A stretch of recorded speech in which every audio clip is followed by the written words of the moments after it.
রাজনৈতিক টানাপোড়েনের মাঝেও ঢাকার সাথে বাণিজ্য সম্পর্ক এগিয়ে নিতে চায় দিল্লি। সচিবালয়ে বাণিজ্য মন্ত্রীর সাথে বৈঠকে বাংলাদেশের অবকাঠামো ও উচ্চ প্রযুক্তি খাতে সহযোগিতা বাড়াতে দুটি যৌথ টাস্কফোর্স গঠনের প্রস্তাব দিয়েছে ভারতের ব্যবসায়ীরা।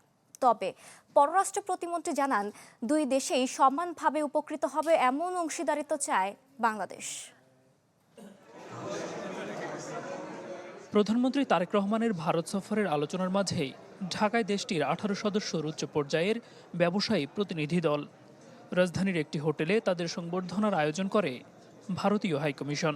অনুষ্ঠানে ঘুরে ফিরে উঠে আসে তারেক রহমানের ভারত সফর প্রসঙ্গটি। ভারতীয় হাইকমিশনার দীনেশ ত্রিবেদী জানান, তারেক রহমানের দিল্লি সফরের জন্য অধীর আগ্রহে অপেক্ষায় Bharat. And he was the first one to send him an invite to come to India. And our Honorable Speaker had come here, and then our External Affairs Minister had come to Bangladesh.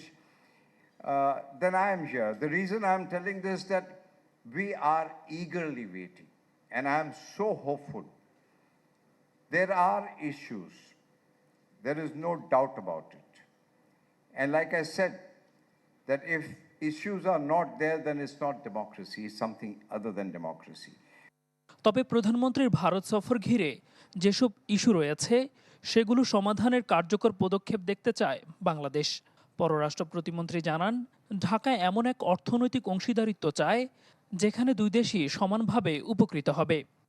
Competitive production capabilities, geographical proximity, and opportunities to connect with markets beyond Bangladesh. Our economic zones provide Indian companies with opportunities to establish dedicated manufacturing and export facilities.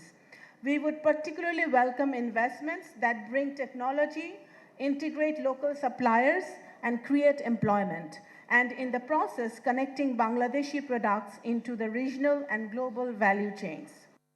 এর আগে সচিবালয়ে বাণিজ্য মন্ত্রীর সাথে বৈঠক করে ভারতের ব্যবসায়ী প্রতিনিধি দলটি। এ সময় বাংলাদেশের অবকাঠামো ও প্রযুক্তিগত খাতে দুটি যৌথ টাস্কফোর্স গঠনের প্রস্তাব দেয় তারা।